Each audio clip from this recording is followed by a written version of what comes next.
Good evening, everyone. I know you're excited to hear about what God has allowed us to see and experience and reveal to us during our recent trip here in the U.S. Well, as you all know, I'm still here, and there is a reason for that. While we were here, God has revealed to us a lot of, especially specifically regarding Sergey, how God can use Sergey to minister not only to the people of the Philippines, but also to people here in the States. Before I move on to the other topics, let me discuss to you of course, as you all know, we have specific agendas in mind before going to the trip here. Okay, actually, you can divide them into three major agendas. The first agenda is to actually meet with Miss Loida Nicolas Lewis. She's a member of our International Board of Advisors, and at the same time meet with her and update her about what's happening with Sergey, and at the same time discern how she can take part in what we're doing there here. There in the Philippines. Second on the intended agenda would be to, of course, explore outsourcing opportunities with a number of companies around New Jersey and New York to see how we can complement their business, and at the same time how we can bring in projects that we could use to expand the work that we're doing in our community sourcing initiative in the Philippines. Third on the agenda is to have a sense of what God is telling us regarding our steps with Sergey. How are we going to move forward? How are we going to expand God's work globally? Because I know we all have a sensing that God is calling us not only in the Philippines, but actually to the whole world. This short video presentation that I prepared is just an overview of our experience here regarding those three major agendas that I've just discussed, and at the same time sharing to you what God has showed us while we were here in the U.S.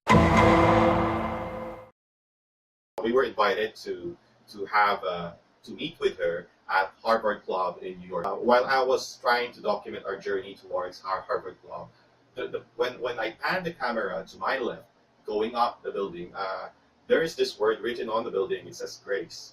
You know, what God is allowing us to experience here in the U.S. is actually part of His grace. Grace for the whole organization. In spite of everything that is happening in the Philippines and our struggles and Sergey, God's grace is still there. And I just know that God will do something mightily, in our midst. And also praying, God, what do you want us to say to Miss Loida Nicolas Lewis? I was even asking God, do you want me to ask support money from her? Do you want me to just update her? I was asking, before we went to this meeting, I was asking God for that. And finally, when God answered, God told me that, no, son, you are not to ask any monetary support from her. You are there to just update her, just listen to the wisdom that she will give you. I understand our current situation, and I understand our need to really have resources to enable us to do the work. At first, I found it a bit disheartening, but upon seeing this video, upon seeing that God spoke to me through, inadvertently, when I was panning the camera, this word grace came up, and it really showed me that, God's grace is sufficient for our organization, and that there is a mission for me to do here in the U.S., and it's not only related to me personally, but it is related to what He is going to do with the organization, with Sergey. With this in my heart, we walk towards Harvard Club. So this is what Harvard Club looks like. See, it's a pretty posh place. It's high end. I think Faye can relate to this. I think she went to also a fine dine restaurant with my dad. So we went there. You can see that Tita Loida is pretty well known in the place. I mean, all of the personnel there knows her. She was given preferential treatment. We sat in the dining hall, and then casually, my dad and I just started sharing what's happening with Sergey and in the Philippines, as we updated her about what's happening with Sergey. This peace came upon my heart. To just be there, enjoy the company of each and every person, and just share to her, casually what's happening with us in the Philippines. So that basically, you could divide our initiatives into three major tracks, which are, of course, as you know, community sourcing deals with community-based outsourcing. We also have social enterprise investment, which we're starting off with investment for the microfinance. Third would be the core village concept. So the discussion went very well. Tita Loida introduced us to to an owner of a facility similar to what Core Village wants to do, which is located in Wisconsin. She also informed us of what her daughter is doing, her second daughter is doing, and how her second daughter is engaged at a nonprofit organization where basically they're training, they're helping colored Americans here in the U.S., blacks and Latinos, teaching them, honing them to be IT practitioners. Because as we found out from her that only a small percentage of blacks and Latinos are into the IT industry. The organization is basically collecting support from Google and other IT companies to pay for the staff, and at the same time for them to develop these teens and out of school youth to become IT practitioners. Which and eventually when these guys graduate from the program, they're given jobs either through the IT company partners of the nonprofit organization. So of course, my dad and I saw parallelism, and saw how we could connect to that program if we could bring that program to the Philippines. So after our talk, we took a picture with her, in front of her husband's portrait in Harvard Club. Before we separated ways, she informed me that we can use her name, as we deal with businesses here. She trusts us to, so we can use her name, so that we can be vouched for. I'm feeling good about the wisdom that she imparted to us. If I can sum it up, is number one is to focus on specific methodology that we're going to make it fly, and at the same time run it like a business, with all the efficiencies. Expand this work exponentially.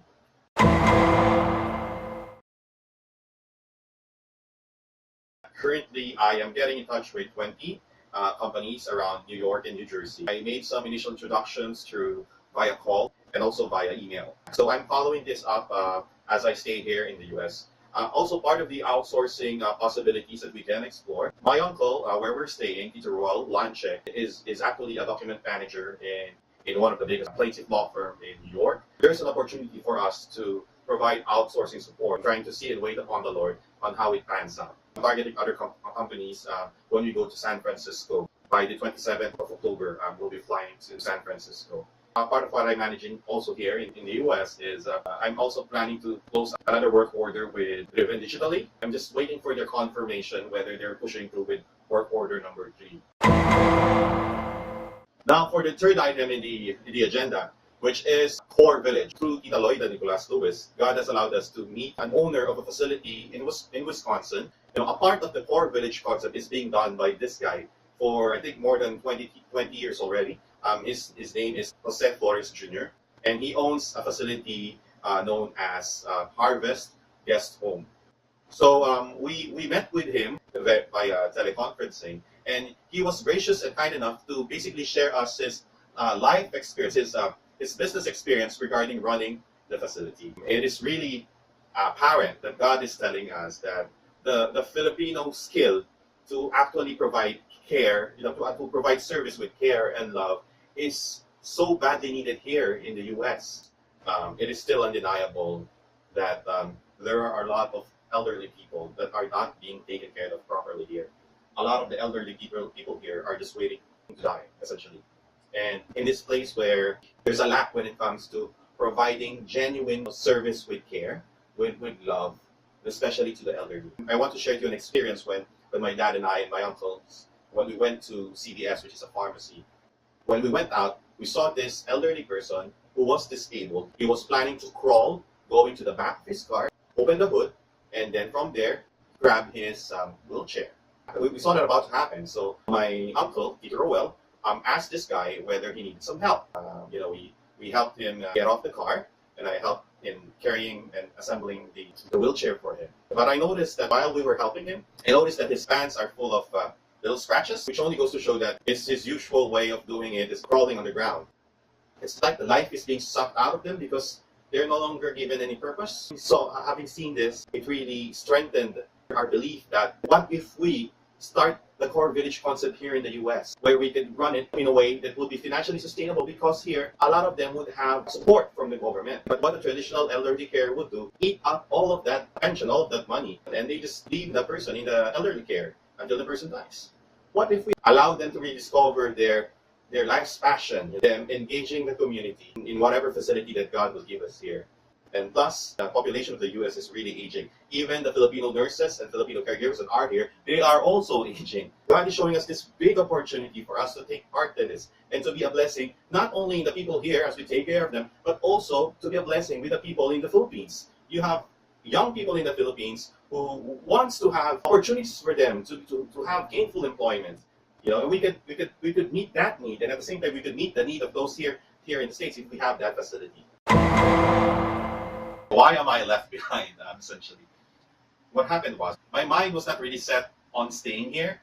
Ask my uncle, Tito Ruel, my uncle Tito Ruel and Tita Ellie, who owns the building in Novaliches, to ask them to be the active participants or the active representatives of ServGate here in the U.S. That was the original intent, because before flying here, I had this sensing that we really need to have the U.S. operation active. It's essential for ServGate to have that in order for it to grow. But we're going through the agenda, and at the same time, of course, while we're here, we're also ministering. After doing a lot of stuff, I got this call from my wife, from Ariel. The night before that call, we were talking about there seems to be a need for ServGate to have its operations here. What if your petition comes out? We immigrate here.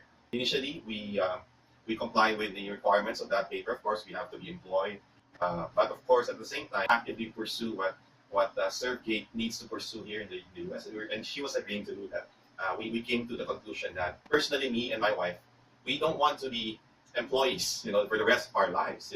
Our long-term mission, our long-term goal is to really have ServGate flourish in order for us all to help out other people by providing them employment, not only in the Philippines, but even here in the U.S. And we have that same passion and that same dream when we were talking that night. So the next day, she calls me up, really giddy, and you know how Ariel is, really excited, and telling me that, honey, a letter came from the National Visa Center from the U.S. Informing her that her petition that was filed 9 years ago is now current, and that we have to process it. So that's the reason why I was left behind, because apparently part of that is what the immigration lawyer informed us is that we needed to be here in order for us to facilitate the current I-140 petition or immigrant petition for Ariel, which essentially when that comes out would automatically give me and my son Matthew immigrant status here in America.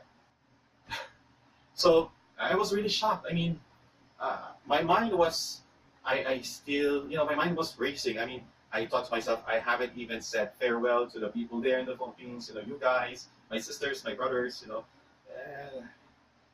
I was really shocked. I was asking God, I was really surprised. I was asking him, Abba Father, this is really so fast. I mean, and I was telling him, I'm also afraid because, of course, here, I don't know where I'll get my finances. Unlike in the Philippines, I already have, even if I'm not earning anything from ServGate, I still have Uber that I could, rely to when it comes to, supporting us, in our meager way of life. But here in the US, it's another ball game. I mean, it's like leaving everything behind, literally everything behind. I only have my clothes here, and that's all. I can't imagine how we're going to survive. But God told us that, son, I showed you that that I am confirming to you what I have shown your parents, that ServGate will be used mightily. The people in ServGate will be used mightily. God will use us mightily. That people's jaw will drop, and this is part of it. So that gave me a sense of peace, and at the same time a sense of purpose. And I also, God reminded me of my discussion with my wife the night before, and I said, and I accepted his direction for me and for my life. So with that, I am humbly requesting your prayers as we go through this journey together. I mean, this journey is not just for me and my wife. Of course, we are the ones primarily here, but it's also for ServGate. Pursue the vision of activating ServGate here in the U.S. I'm really thankful to God that, aside from the vision that we share, that God has allowed us to expand our family through you guys. And it's really exciting for me to see ServeGate here in the US will be a blessing not only to us who are here in the US, but also to you guys in the Philippines. And it will be a blessing to all nations, and ultimately serving the purpose that God has intended for us. So with that, I end this presentation. God bless.